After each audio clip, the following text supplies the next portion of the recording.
जो पहले से आप लोगों ने KYC किया है और ऑथेंटिकेशन किया है, उस ऐप को डिलीट कर देना है। क्यों?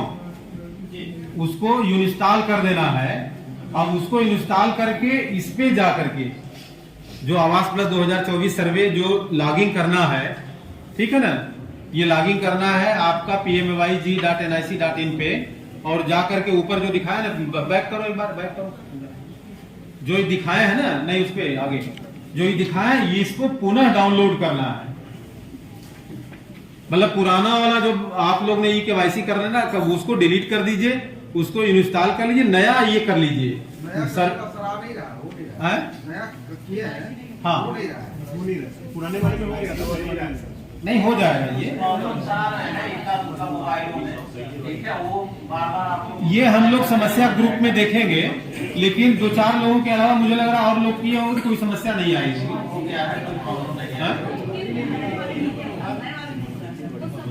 नया वाला उसको पुराना वाला इंस्टॉल करके नया करना है। ये वर्जन अलग अलग है। आप लोग एक चीज, जब ये डाटा आप लोग पुराना ऐप अनइंस्टॉल करिए, तो इसको प्ले स्टोर पर जाकर के जहाँ पे आपका ऐप टोटल दिखता है, पहले तो पोस्ट स्टार्ट या क्लियर डाटा होगा, वहां से आप लोग डाटा को क्लियर कर लीजिए, क्योंकि पुराना डाटा उसी में सेव रहता है। तो वहां से पोस्ट स्टार्ट करके और क्लियर डाटा करके फिर अनइंस्टॉल करिए, ठीक है, उसके बाद उसको करिए, हो जाएगा। ये कंप्यूटर देखिए, विकास खंड के कंप्यूटर ऑपरेटर जो हैं, इनको कोई दिक्कत नहीं है? बताओ कोई, किसी को कोई दिक्कत है इसमें? तो ये सारे लोग, सभी लोगों को जानकारी है कंप्यूटर ऑपरेटर को। तो जहां भी जिस विकास खंड में दिक्कत है, कंप्यूटर ऑपरेटर का नंबर उस ग्रुप में हम लोग डाल देंगे, उनसे संपर्क करके जो भी आपको सहायता चाहिए वो ले सकते हैं। आगे बढ़ाइए। ये सेल्फ सर्वे का है। इस सेल्फ सर्वे अगर कोई लाभार्थी करता है तो उसका भी, जैसे आपने KYC किया है, उनका भी KYC होगा, और जो आधार डालेंगे उनका आधार को एड्रेस ले करके हो जाएगा। फिर आगे लाभार्थी अपना चाहे तो खुद कर सकता है, या उनके परिवार का कोई जो है लाभार्थी का सर्वे कर सकता है। सर्वे होगा पूरे परिवार का। देखिए, इसमें जो ये बता रहे हैं अर्जुन, ये लाभार्थी स्वयं सर्वे कर सकता है, लेकिन एक मोबाइल से एक ही लोगों का सर्वे होगा। अगर लाभार्थी के पास मोबाइल नहीं है तो किसी दूसरे आदमी से वो सर्वे करा सकता है, लेकिन फिर वो दूसरे का सर्वे फिर नहीं कर सकता। मतलब एक मोबाइल से एक ही होगा। भारत सरकार ने इसके फाउंडेशन लगाया है कि कहीं एक आदमी कोई जा करके पूरे गांव का जो है मजदूरी करते हुए कहीं सर्वे न कर दे। इसके लिए जो है एक मोबाइल से एक ही बार एक ही आदमी का सर्वे हो सकता है, उससे फिर दोबारा। ये असिस्ट सर्वे के लिए, ये आप लोगों के लिए है, उसका अभी वीडियो दिखा देंगे। असिस्ट सर्वे और ये सेल्फ सर्वे का दोनों आप लोग देख लीजिएगा। यहाँ पे ये जब आएगा, जैसे आप आधार आप लॉगिन करेंगे तो नया जो स्क्रीन दिखेगा, जो दिख रहा है दाहिने साइड में, ऐड एडिट सर्वे। पहले जब आप किए थे तो केवल वही दिख रहा था, इस बार टिकटिंग और पावर BI डैशबोर्ड उसमें शो होगा। ऐड एडिट सर्वे पे आप जाएंगे, जब क्लिक करेंगे तो आपको जो भी 2 गांव 3 गांव या एक ही गांव जो भी इलाका है वो गांव दिखने को मिलेगा। नहीं, ये बताओ, जिसे आज के डेट में इनको आधार नंबर तो डालना नहीं है?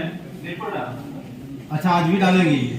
तो ये जैसे पुराना ऐप आप जब भी अनइंस्टॉल करेंगे तो आधार, अच्छा पुराना वाले में, हाँ पुराना वाले। अब आधार डाल दिया है तो आपका पिन क्रिएट हो गया है। हाँ, जब पिन क्रिएट हो जाएगा तो फिर बार-बार आधार डालने की जरूरत नहीं पड़ेगी। हाँ, वही चीज, जैसे एक बार आपने अगर ऑथेंटिकेशन कर लिया तो दोबारा खोलेंगे तो फिर आपको बस पिन डालना है। यहाँ पे फेस ऑथेंटिकेशन बार-बार होगा आपका। जैसे ये सपोज दैट ये ऐड सर्वे पे किए तो इनको फिर से करो, बैक करो।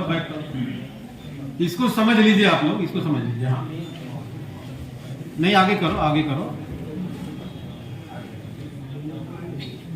ये शुरुआत में थोड़ा समझाओ जो बढ़िया से। हाँ, इसी को यहाँ पे लॉगिन करेंगे आप, सभी लोग जब भी लॉगिन किए हैं KYC हुआ है, तो यहाँ पे आप लोगों का पिन जनरेट हो गया है। पिन जनरेट नहीं हुआ है मतलब KYC प्रॉपर नहीं हुआ है। पिन जनरेट करके और उसके बाद से आगे जब भी आप लॉगिन करेंगे तो आधार नहीं मांगेगा। पिन जैसे ही आप खोलेंगे 4 अंक का पिन होगा, फिर आपको ये वाला डैशबोर्ड आपको दिखेगा आपके मोबाइल पे। जैसे ये निचलोर का है, डिगही यहाँ लिखा हुआ है, और ऐड एडिट सर्वे पे जब जाएंगे तो नेक्स्ट सर्वे करने के लिए एड एडिट सर्वे पे ही जाएंगे। एक बार बताओ इनको। इस सर्वेयर के पास जैसे 3 गांव डिगही, इटहिया, लेटहिया, ये 3 है, तीनों इनको देखेगा। नहीं रुको अर्जुन, पीछे करो एक बार। देखिए जब आगे बढ़ेंगे ना, जो दाहिने तरफ लिखा है 4 प्रकार का डैशबोर्ड, तो सबसे पहले जब सर्वे आप करेंगे शुरू, तो एड एडिट सर्वे को ही क्लिक करेंगे। ये आपका शुरू करने का वहीं से करेंगे, तब आगे बढ़ेंगे। आगे बढ़ाइए, ये फिर खुल के आएगा। इसमें इन सर्वेयर के पास 3 ग्राम पंचायत है, सपोज है, इनको डिगही में अगर वो करना है सर्वे, जिसमें भी करेंगे वो टिक करेंगे। डिगही में टिक किया, इनको ये 2 गांव यहाँ पे दिख रहे हैं, डुमरी और डिगही। रेवन्यू विलेज जितने भी उस ग्राम पंचायत में रेवन्यू विलेज होंगे वो आपको नीचे दिख जाएंगे, वो वहाँ पे मैप है। अब इनको डिगही में करना है अगर, तो डिगही फिर सेलेक्ट करेंगे यहाँ पे, और ये डैशबोर्ड खुलेगा। यहाँ पे इस डैशबोर्ड में नीचे ऐड न्यू, यहीं से सर्वे स्टार्ट होगा। ऐड न्यू जब भी आप करेंगे, ऐड न्यू पे आप क्लिक करेंगे तो तुरंत आपका फेस ऑथेंटिकेशन मांगेगा। बिना आपके फेस के आप चाहे किसी और को दे करके अपना आईडी पासवर्ड और मोबाइल भेज दीजिए तो वो सर्वे नहीं होगा। सर्वेयर को सर्वे के समय मौके पे उपस्थित रहना एकदम अनिवार्य है। आपका फेस ये मांगेगा तुरंत, उसके बाद खुलेगा। आगे खुलेगा। ये आपको डाटा इस तरीके का इकट्ठा करना है। अभी आगे आपको उसमें दिखा, आगे इसमें कुछ जरूरी चीजें, जैसे सर्वे स्थान पे आप जाइए जब फैमिली के पास, तो सबसे पहला काम कि उनका आधार, उस परिवार में जितने लोग हैं, अगर 4 मेंबर हैं तो चारों के आधार कार्ड कलेक्ट कर लीजिए, क्योंकि एक सर्वे में 10 से 15 मिनट आपको लग जाएगा। आप आधार कार्ड, जॉब कार्ड और लाभार्थी प्रत्येक दशा में महिला ही होगी। परिवार में जो भी महिला होगी वही लाभार्थी ऐप ऑटोमेटिक बनाएगा, तो महिला का वो खाता नंबर चाहिए होगा।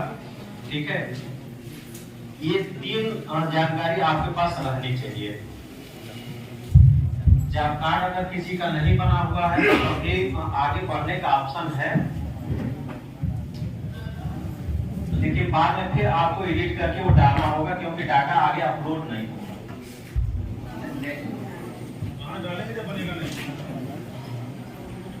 क्या चीज यहाँ कोई पूछ रहे थे क्या?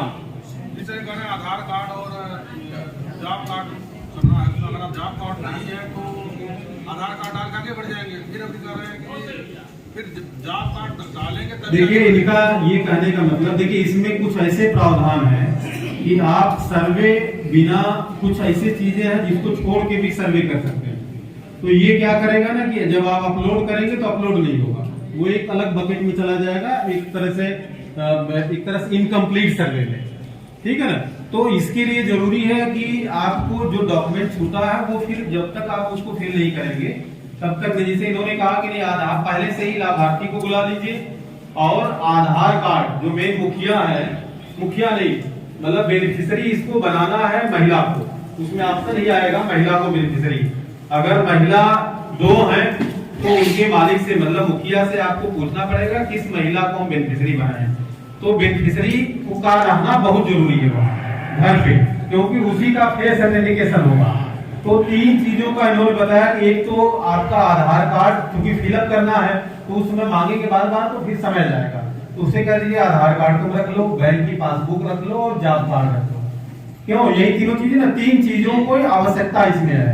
और जॉब का और इसमें आधार कार्ड सभी का चाहिए, जितने भी मेंबर है ना वो सभी का चाहिए। अगर उसका जॉब कार्ड नहीं बना है तो आगे तो बढ़ जाएंगे आप, लेकिन फिर उसको जब तक नहीं बना है तो बनवाना पड़ेगा, बनवा करके उसको उसमें जॉब कार्ड एंट्री करना। और जॉब कार्ड की एंट्री पूरी होगी, जो यूपी से जो यूपी का कोड है और ग्राम पंचायत का कोड है, ये पूरा लाभार्थी का कोड है, सब पे उस पे एंट्री होगी।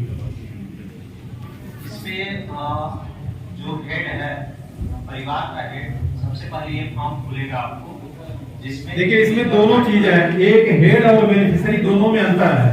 हेड क्या हो सकता है कि जैसे मान लीजिए कोई मुखिया है घर पे, मान लीजिए उनके पास पत्नी और बच्चे हैं, तो मुखिया तो आदमी होगा, हेड तो आदमी होगा, लेकिन लाभार्थी जो बेनिफिशियरी होगा वो उनकी पत्नी होगी।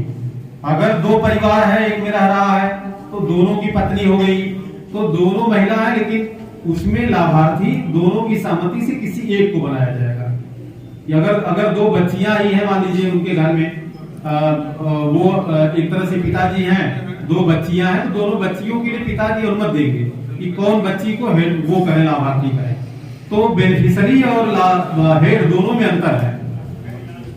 यहाँ पे ये हेड जो है, नेम आपका हेड लिखा हुआ है, इसमें आप लोग ये ध्यान रखिएगा कि जो आधार लीजिएगा हेड का, उसमें आधार में जो स्पेलिंग्स होंगे वो वही डालिएगा। तो बाद में ये नेम मिसमैच, जैसे पिछले वर्षों में जो 2018 में आवास प्लस में हम लोग नाम पूछ लेते थे और जो भी स्पेलिंग मिलता था उसका वो डाल देते थे, लेकिन इसको आधार में जो स्पेलिंग इसीलिए लिखा हुआ है उसमें इंटर नेम एज पर आधार, ठीक है, और आधार नंबर उसके बाद डालेंगे। और जॉब कार्ड जो है थर्ड नंबर जॉब कार्ड में आपको पूरा जॉब कार्ड डालना है, जैसे 222 223 इस तरीके से नहीं, उसमें जो जॉब कार्ड होता है उसको पूरा job card UP dash bound dash उसका विलेज कोड, ब्लास्ट कोड, तहसील कोड, वो सब होते हुए जो है फिर नंबर पे जाता है। तो ये पूरा आप लोग ले लेंगे और रोजगार सेवक के पास होगा। कई बार लाभार्थी के पास भी जॉब कार्ड नहीं मिलेगा आपको, या जॉब कार्ड मिलेगा तो उसमें पूरा नंबर नहीं होगा, तो ये रोजगार सेवक वहाँ पे होंगे, उनसे जरूर कंसल्ट कर लेंगे। थर्ड जो है उसके बाद जो है जेंडर आप सेलेक्ट करेंगे और सोशल कैटेगरी सेलेक्ट करेंगे, SC ST अदर। एज जो है उसी आधार कार्ड पे उनका लिखा होगा, डेट ऑफ बर्थ उससे ले लेंगे, वैवाहिक स्थिति क्या है उनका। लेकिन इसमें एज जो है ना, ये उम्र लिखना है, डेट ऑफ बर्थ नहीं लिखना है। अगर उसमें उम्र लिखा है जैसे 50 बरिस, 51 बरिस या 40 बरिस जो भी है वर्ष में रहेगा। अब ये मुखिया के विषय में यही इंडिविजुअल अगला है, नेम ऑफ द फादर, मुखिया के पिता या हस्बैंड, महिला है मुखिया तो हस्बैंड, और वहाँ पे नाम आपको टाइप करना पड़ेगा उसी आधार पे जो भी लिखा होगा। मोबाइल नंबर उनका लेना है, मोबाइल नंबर लेंगे, एक परिवार में एक ही मोबाइल नंबर है तो आगे भी जब फैमिली मेंबर का डिटेल भरेंगे वहाँ भी मोबाइल नंबर, तो एक ही मोबाइल नंबर कई जगह डाल सकते हैं, कोई दिक्कत नहीं है। लिटरेसी, शैक्षिक स्थिति और ऑक्यूपेशन, उसका पेशा क्या है, मैनुअल, कैजुअल लेबर, और वो खुल के आएगा। आप जो है उसको टिक करेंगे तो खुल के आएगा पूरी लिस्ट, उसी में से कोई ना कोई आपको एक सेलेक्ट करना होगा। Number of family member including head, यहाँ पे आप मुखिया को सम्मिलित करते हुए कुल कितने फैमिली मेंबर हो रहे हैं जिनका आधार आपने इकट्ठा कर लिया है, तो उसको आप यहाँ पे संख्या लिख देंगे। सपोज दैट अगर 4 लिख देते हैं तो आगे जो है, और एक तो मुखिया का डिटेल यहाँ हो जा रहा है, लेकिन 3 मेंबर के फॉर्म जो है आगे आपको आएंगे भरने के लिए, ठीक है। इसके बाद से यदि मेंबर अगर कोई डिसेबल है, विकलांग है उस परिवार में, तो उसका यस नो में है, अगर कोई है तो यस करेंगे। तो फिर जब वहाँ पे आप मेंबर वाला कॉलम भरेंगे तो वहाँ पे देना होगा कि कौन सा परिवार है, फैमिली मेंबर जो विकलांग है। यदि मेंबर विद क्रिटिकल इलनेस, अगर कोई गंभीर बीमारी से पीड़ित है उस परिवार में, तो उसका भी यहाँ पे डिटेल दे देंगे। इसका कुछ विशेष नहीं होता, लेकिन ये जब प्रियॉरिटी तय होती है कि किसको हम पहले आवाज देंगे, तो इन सब डाटा का इस्तेमाल उस समय किया जाता है। क्रिटिकल इलनेस में भी वो बीमारी का नाम आपको खुल के आएगा। लास्ट आएगा फिर फैमिली इनकम, यहाँ पे पूरी फैमिली के इनकम से मतलब है, जो पीछे अभी 15,000 जो क्राइटेरिया बताया गया था उससे कोई लेना देना नहीं है। यहाँ पे फैमिली इनकम जो है 40,000 42,000 जो है वो आप डालेंगे। और सेव और नेक्स्ट, यहाँ पे ये डाटा हो जाएगा, यहीं पे सेव और नेक्स्ट पे चले जाएंगे। नेक्स्ट जब जाए नेक्स्ट अब आपको फैमिली मेंबर का डिटेल यहाँ भरना होगा। फैमिली मेंबर में एक फैमिली मेंबर का जो भी सीरियल हो आप ले लेंगे, नेम भरेंगे और उनका आधार, फिर वही चीज की आधार से ही नेम लेगा, ठीक। और इंटर आधार करेंगे, जेंडर, रिलेशनशिप क्या है हेड के साथ, जो है जो मुखिया है उनके साथ इनका लड़का है, लड़की है, पत्नी है, जो भी है, यहाँ पे रिलेशनशिप आप सेलेक्ट करेंगे। इनका एज, इस फैमिली मेंबर का एज क्या है वो भी आधार से आप एज 20 साल 25 साल वो डाल देंगे। वैवाहिक स्थिति के विषय में विवरण है। मोबाइल नंबर आप डालेंगे यहाँ पे, उनकी शैक्षिक योग्यता और पेशा, अगर वो डिसेबल है वहाँ पे किसी को किया है आपने तो वही मेंबर, कौन सा मेंबर डिसेबल है अगर उसका विवरण भर रहे हैं तो यस करेंगे, नहीं कर रहे हैं तो नो करेंगे। वहां पर नो किए हैं तो यहाँ पर भी नो ही होगा। ये अब मान लीजिए सपोज दैट 3 जो है फैमिली मेंबर है उनके, जैसे 4 वहां पे आपने डाला था तो 3 खुलेगा। यहाँ पे 3 जैसे 3 मेंबर आपके फीड हो गए हैं, वो जैसे फीड होते जाएंगे वो ऊपर दिखाता जाएगा। ये डाटा सेव होता जाएगा, इसको कभी भी आप बैक करके एडिट कर सकते हैं। यहाँ पे ऐड मेंबर आप करते जाएंगे जब, तो जैसे ही 3 मेंबर एक फैमिली हो ही गया है, यहाँ पे 3 हो जाएंगे, वैसे ही ये ऐड मेंबर वाला ऑप्शन हट जाएगा, फिर आ जाएगा सेव एंड नेक्स्ट का। यहाँ पे ऑप्शन आप सेव करेंगे और आगे बढ़ जाएंगे। आगे यहाँ पे अब आपको सिलेक्शन ऑफ बेनिफिशियरी, यहाँ पे देखिए 4 लोग दिख रहे हैं इस परिवार में, लेकिन वो जो गोला सर्किल बना हुआ है, क्योंकि इस फैमिली में एक ही महिला है, तो इसलिए वहां पे टिक बेनिफिशियरी, आप बाकी 3 को बेनिफिशियरी किसी भी दशा में नहीं बना सकते। बेनिफिशियरी जो भी बनेगा, जो आवास आएगा वो उसी महिला के नाम से आएगा। यहाँ पे सपोज दैट किसी फैमिली में अगर 2 महिलाएं हैं तो दोनों पे वो सर्किल बना होता टिक करने का। तो यहाँ पे आप जब 2 या 2 से अधिक महिलाएं रहेंगी तो आप हेड से पूछेंगे कि बेनिफिशियरी कौन होगा, क्योंकि ये आगे जो हमारे सर्वेयर ग्राम विकास से जुड़े हुए हैं ना सचिव लोग, ये इसका इस्तेमाल उस समय हो सकता है। इस बार ऑप्शन आएगा कि आवास सेंक्शन करने जिले पर भी नहीं, वही भारत सरकार से सीधे प्रियरिटी बनाएंगे, वही से आवास सेंक्शन कर देंगे। अब कोई लक्ष्य और कुछ वो उस तरीके का आवंटन नहीं होगा। तो ये, और जैसे ही आप टिक करेंगे बेनिफिशियरी को और नीचे प्रोसीड करेंगे, तुरंत जो है बेनिफिशियरी का फेस ऑथेंटिकेशन लेगा, उनका KYC होगा। अगर लाभार्थी मौके पे नहीं है तो आप फॉर्म फिलअप नहीं कर पाएंगे, तो मौके पे लाभार्थी का रहना एकदम अनिवार्य है, उनका KYC होना ही होना है। KYC हो गए, जैसे आपका स्क्रीन आया था ऐसे ही सेम उनका स्क्रीन आएगा, फिर आगे बढ़ जाएंगे।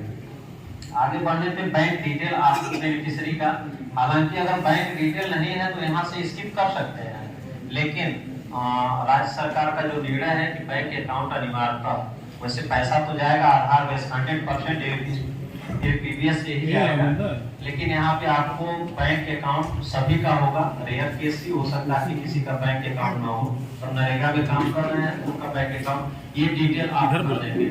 इधर आ जाओ, इधर यहाँ पर जो है बैंक पोस्ट ऑफिस सिलेक्शन का ही ऑप्शन है 3 जगह पे। अकाउंट नंबर आप डालेंगे और उसको दोबारा कंफर्म करेंगे।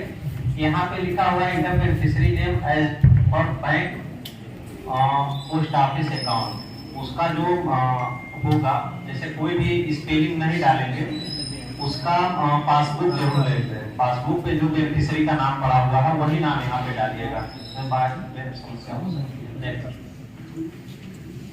इतना ये बेनिफिशियरी का और हाउस हेड का फिल करने के बाद फिर अब हाउस से रिलेटेड क्वेश्चन जो पीछे भी आपको बताया गया है वो सब इसमें इंक्लूडेड है।